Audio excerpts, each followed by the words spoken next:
The report that Rachel F. Arnold gave in an email to the Oxfordshire police was clearly absurd, and in my opinion should not be given any credibility whatsoever.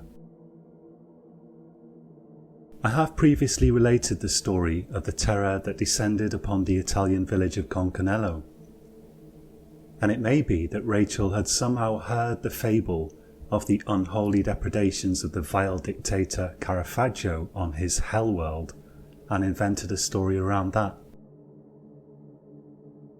Perhaps she even believed her own story. It can certainly happen that multiple people share the same delusion. For the religious observant, isn't this true of all followers of other religions as well as the atheists? And for the atheists, isn't this true of the followers of all gods? Even so, I will tell you her story here, since there may be a few grains of truth in between all the madness. Perhaps this tale, implausible though it is, can somehow shed light upon the strange events that unfolded in Oxford in 2009 and resulted in the disappearance of 3 men and a woman.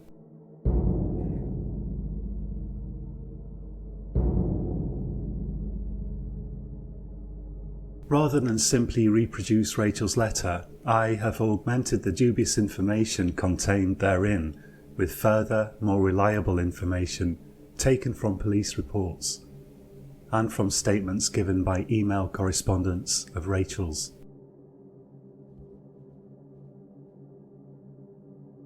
Rachel Arnold was a graduate of Oxford University with an honours degree in biological science and a master's degree in pharmacology. After graduating, she worked for a pharmaceutical company in London, but after some years she found she couldn't stand the job any longer and she resigned. It appears that she had some reservations about the ethics of the company in question and the industry in general. Although kind-hearted, Rachel suffered from terrible fits of depression, during which she was prone to lashing out at the people around her.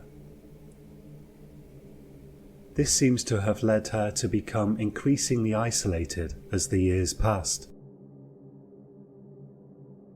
While working for the pharmaceutical company, she had lived with a fiancé, but he had abruptly broken off the engagement and left her for a waitress.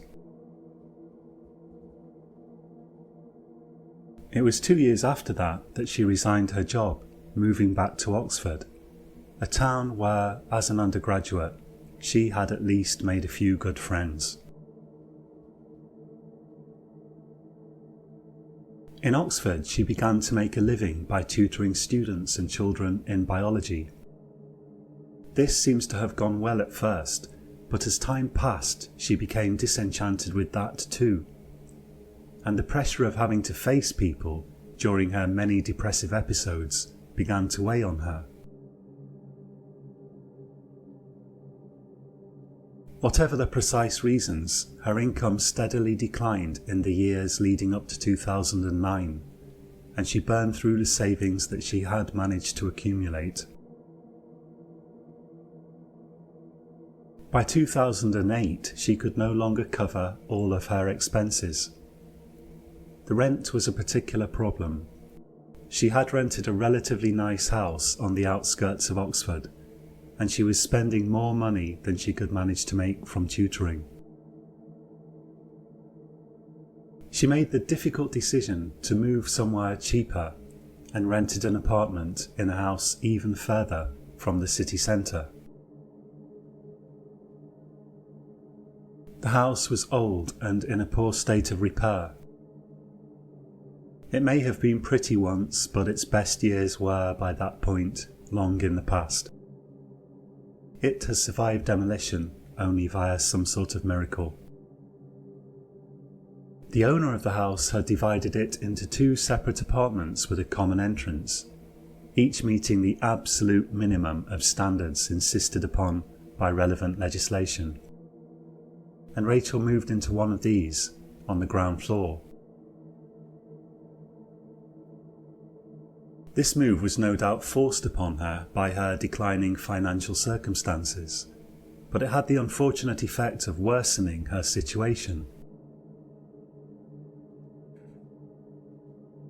The move itself ate up further money, and she found it was harder to persuade potential clients for her private tutoring to come to her flat in a somewhat rough part of the city's suburbs. Sometimes she taught lessons in cafes in the town centre, but then she spent money at the cafes and either had to pay for bus tickets or else face a long walk home. On top of these problems, she developed a medical condition affecting the nerves in her arm, for which the only known cure is warm, dry weather, and that's in short supply throughout most of England, if not all of it. From a detached and objective standpoint, it's easy to see that Rachel's life was in a kind of decline, and she was not yet 30 years old. Her depressed mood, coupled with these various problems, goes a long way to explaining her subsequent poor decision-making. In her new apartment, she made the unfortunate acquaintance of a man by the name of Jay.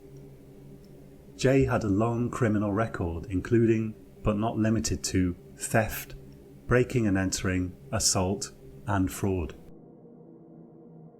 He was renting the apartment above hers, and they initially met when she went to his apartment to complain about excessive noise. Jay was initially surprisingly nice to her, and she gradually fell into the habit of telling Jay her problems. Jay's general appearance was what one might call menacing, but Rachel had been taught not to judge people by how they look, otherwise she might have given him a wide berth. It's unclear whether Jay saw Rachel as a prospective mark for his criminal activities. That seems likely, given his past history, but it's also possible that he was simply one of those people who combine a propensity towards violence and dishonesty with an outwardly friendly demeanour. He may also have found her attractive, although she could detect no sign of it, if so. At some point in early 2008, after a further depressive episode during which she had not been able to work, Rachel found herself struggling to pay her bills yet again. It was at this point that Jay offered to loan her some money. He asked for a small favour in return. Jay told Rachel that the police were persecuting him because of his past. When burglaries occurred locally, as they do quite frequently in Oxford, the police were prone to raiding his apartment. Jay said that he had some pieces of electronic equipment and other items which he wanted to hide from the prejudiced purview of the police. Jay knew that there was a disused basement in Rachel's apartment, and that's where he wanted to store a few belongings.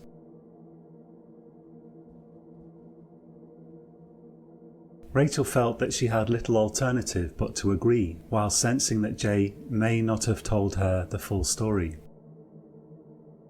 She felt that as long as she remained ignorant of the precise contents of the bags he proposed to store with her, at least she retained a degree of plausible deniability.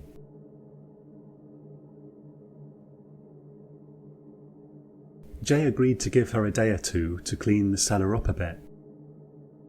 She had never been in it and somehow found the fact vaguely embarrassing, even though it was really nothing to do with her, and the landlord had warned her that the cellar was unusable when she rented the apartment.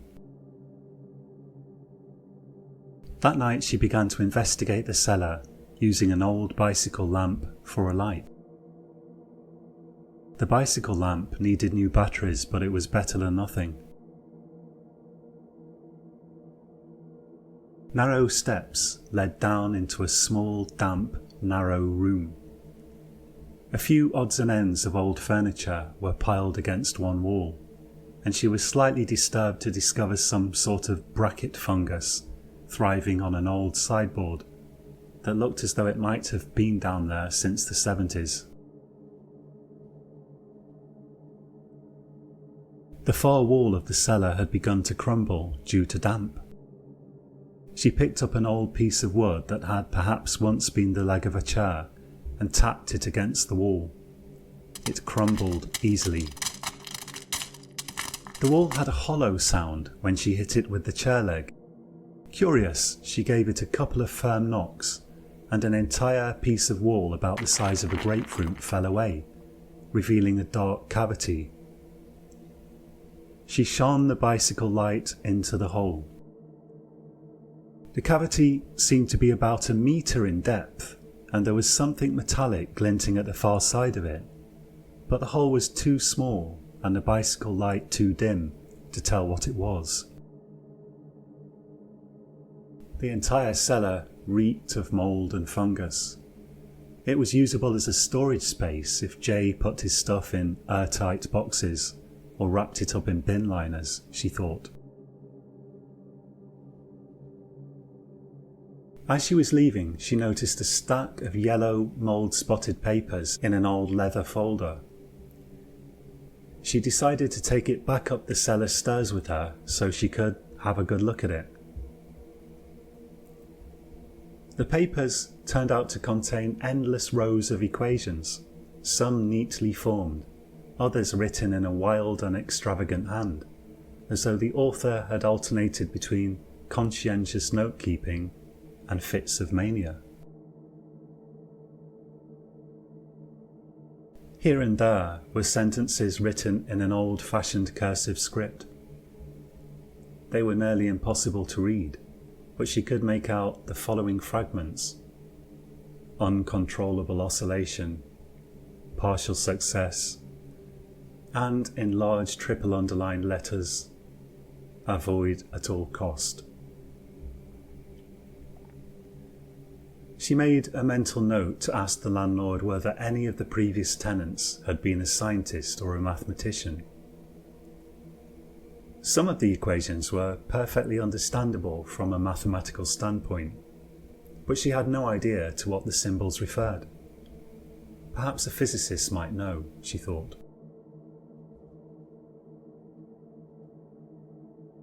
The following day, Jay and 2 of his associates by the names of Jimmy and Phil brought about 20 black plastic boxes down to her cellar. They didn't say what was in them. Neither Jimmy nor Phil seemed at all friendly. Jimmy looked like he spent his spare time hefting weights and was covered in tattoos. He wore a permanently suspicious look on his face. Phil was taller and thinner and wore a thick black beard and a frown. They were both prone to cursing and laughing sardonically at private jokes. She had the distinct feeling that some of the jokes may have been at her expense. "What's in these boxes?" she asked as they were leaving, her curiosity getting the better of her. "Keep your nose out of places where it don't belong," said Jay tersely. The very next week, the police raided Jay's flat for the second time since Rachel had moved in downstairs. They had, she assumed, the necessary permits. Jay told her they'd taken his phone away, but he seemed sanguine about it. In spite of her better judgment, she began to feel increasing curiosity about the contents of the boxes. Periodically, Jay or one of the other men would visit her late at night to add another box to the pile or take some boxes away. But they never gave her any clue about what was in them. Neither did Jay ask for his money back. In fact, he offered to loan her more money, but she refused. In spite of having no visible means of employment, Jay seemed to be growing in affluence. He bought a new car of the mid-range sports type and took to wearing expensive-looking jackets. He started to tell her that before too long they would be moving the boxes to a new location, but the promised move always seemed to be at least 2 weeks off. Early one morning, at a time when she felt Jay and the others were very unlikely to visit, she crept down into the cellar to have a look at the boxes. One box contained bags of pills which she guessed to be some kind of drug. Another contained handguns. She replaced the lids on the boxes and went back up the stairs, shaking a little. She didn't quite know what she'd thought the boxes to contain, but she hadn't quite expected guns and drugs. Still, the boxes will be gone in a couple of weeks, Jay said. On the other hand, he had been saying that for a while.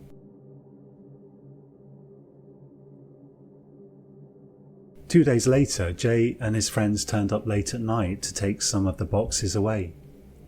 They seemed in good humour, and she almost thought of tackling them about the guns and drugs issue, but then she thought better of it. They seemed to be spending longer than usual down there, she noted, after they'd been in the cellar for well over 10 minutes. Typically, they went straight in and out. Eventually, Jay came up the stairs by himself and shouted to her. "Come down here for a minute, Rach," he said. She had the unsettling feeling that going down into the cellar was the last thing she should be doing at that point, but she mutely obeyed. Down in the cellar, the three men glared at her by the light of a single portable lamp that they'd placed on a piece of mouldy old furniture. "Have you opened any of the boxes?" asked Phil curtly. "No," she said, feeling herself grow even paler than usual. Jay grabbed her and pulled her forwards. "Tell us the truth," said Jay. "Have you opened any of the boxes?" repeated Phil, and she could feel his fury building. "Only two," she said. "I only opened two. I was just curious." The men looked at each other and Jay nodded. "You silly cow, you put the lids back on wrong," said Jimmy. "Never look in the boxes," he roared. "She'll have to be punished," said Phil. The men closed in around her. "I told you not to open the boxes," said Jay. "We're not going to kill you, but we're going to have to teach you a lesson." "Please," she sobbed, "I won't do it again." "It's for your own good," said Jay, and he grabbed her arm.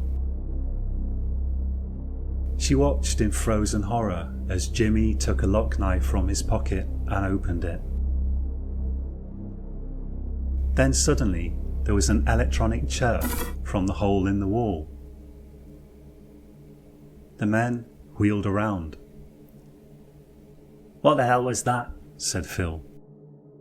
"Police," said Jimmy. "It's not police," said Jay, and he picked up the chair leg and started smashing it at the hole. The wall crumbled away easily. It seemed to be made of nothing but plaster, and the plaster was old and damp. He quickly enlarged the hole till it was big enough to step into. The men gathered around the hole while Rachel backed slowly away, wondering if making a run for it up the steps might not be an idea.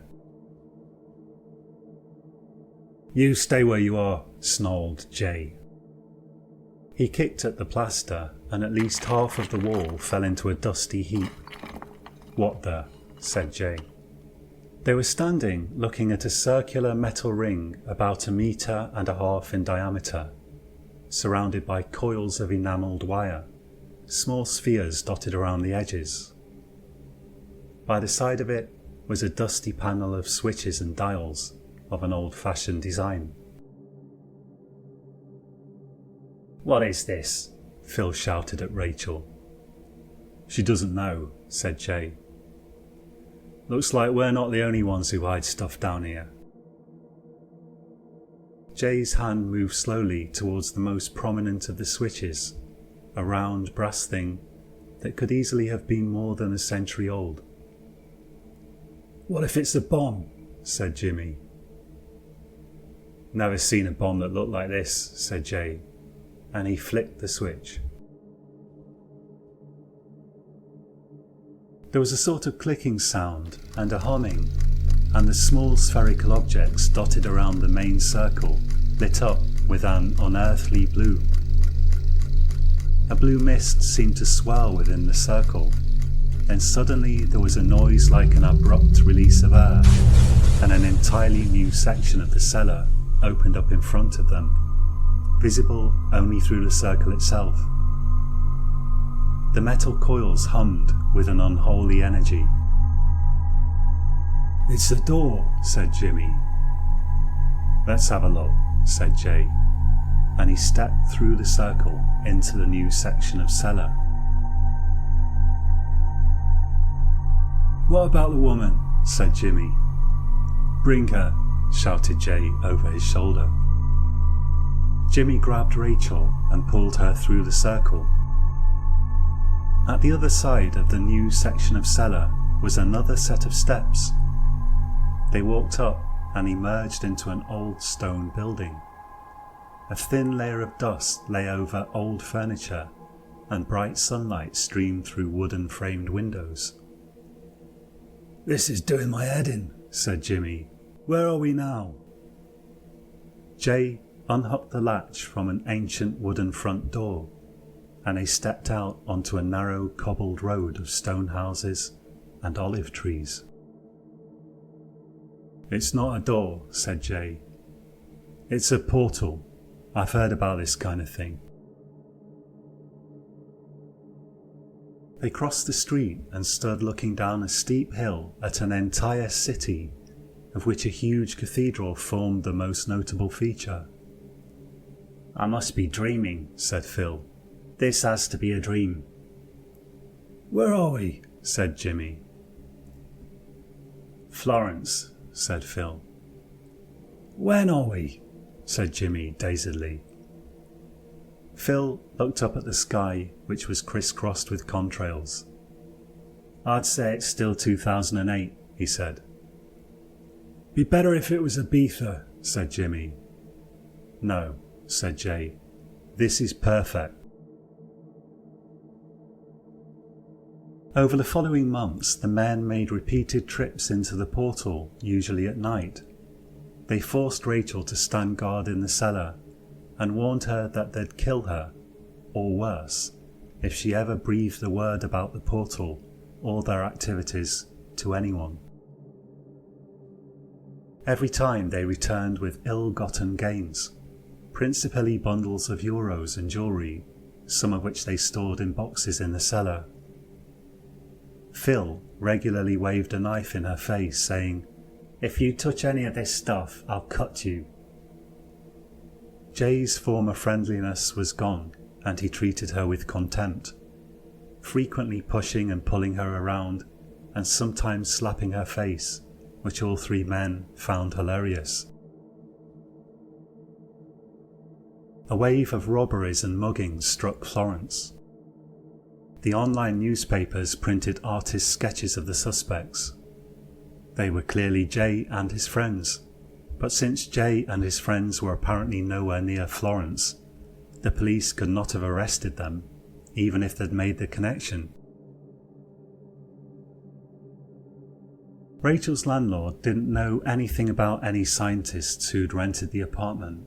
He had bought the house only 10 years previously and didn't know much about whoever had previously lived there. She took to carefully examining the papers she'd found in the cellar.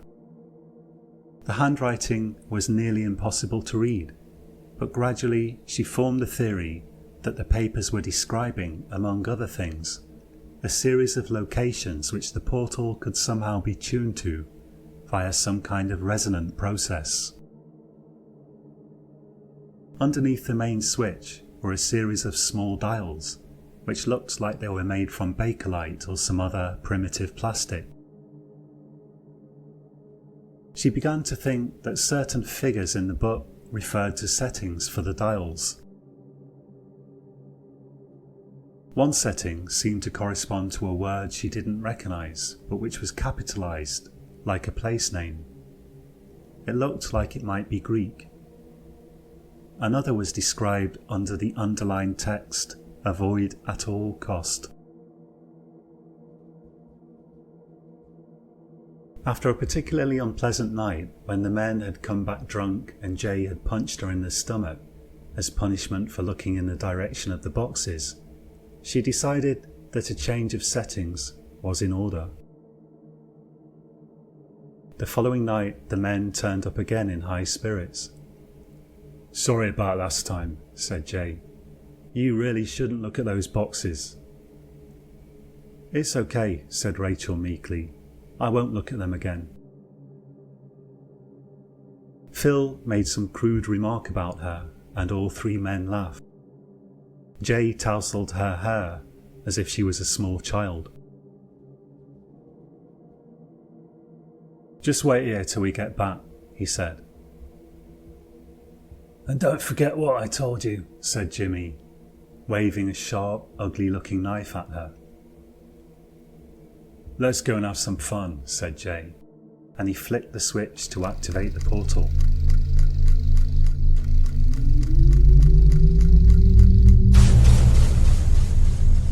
This time, instead of another section of the cellar appearing to open up, a dark landscape appeared, accompanied by the sound of a howling wind. Rachel silently backed away. "What's this?" said Jimmy. "Let's take a look," said Jay, and he stepped through the portal. The other men followed. Somewhere off in the distance there was a curious shrieking sound, somewhat reminiscent of a parrot. Then the sound of huge flapping wings and the hooves of massive beasts. Rachel turned and ran up the steps and locked the cellar door behind her. The men shouted after her. Then she heard Jimmy scream. Suddenly the sound of seemingly dozens of grotesque beasts came from the other side of the cellar door, mingled with gunshots and the frantic cries of the men. Something huge crashed against the cellar door from the inside. She covered her ears and prepared to flee the apartment if necessary.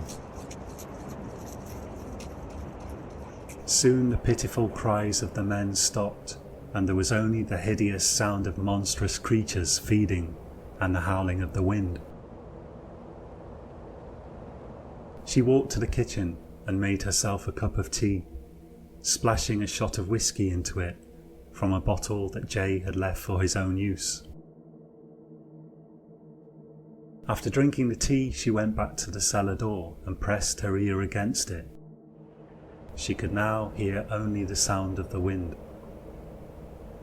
She unlocked the cellar door and slowly opened it. Inside, the cellar was in total disarray. The boxes had been torn open and their contents strewn everywhere. Bundles of euro notes were mixed up with guns, knives and assorted items of jewellery. She ran to the switch and deactivated the portal.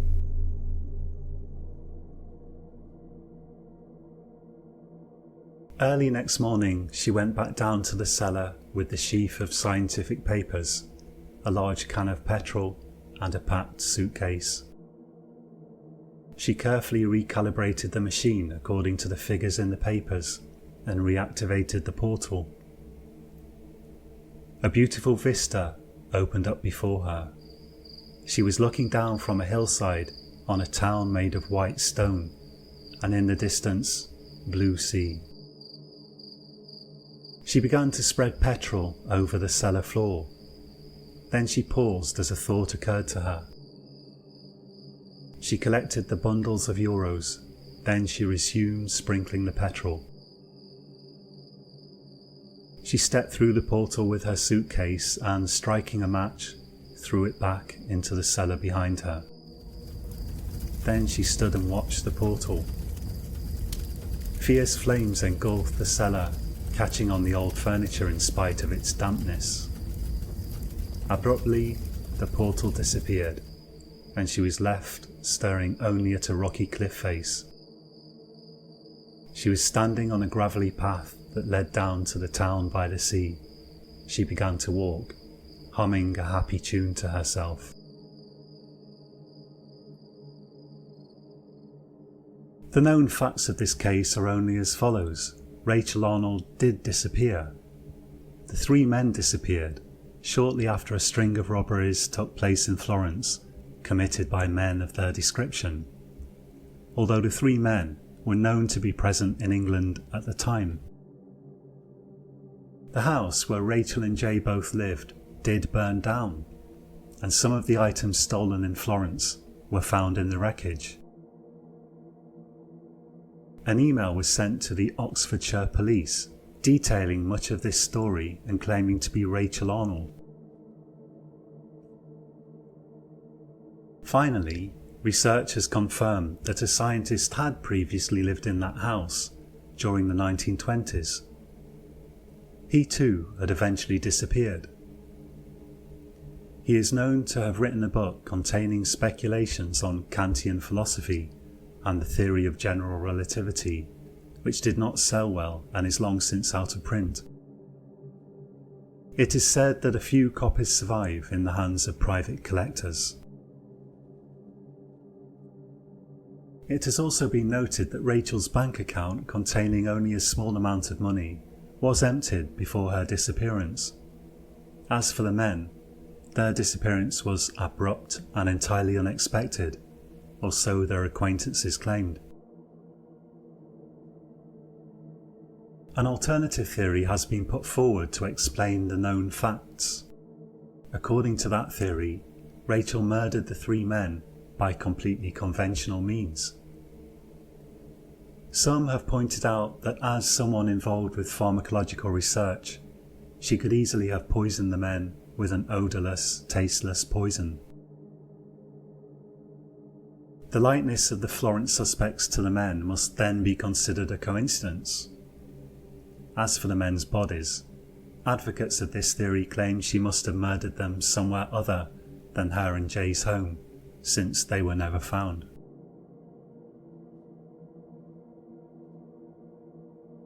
As to which version of events is true, we have no sure way of knowing. As previously mentioned, I, for one, believe the author of the email to have been inspired by the fable of Caravaggio's Hell Planet, and few authorities give that any serious credence, aside from the notorious Arabian chemist Al-Hafiz and a handful of amateur physicists who espouse fringe theories.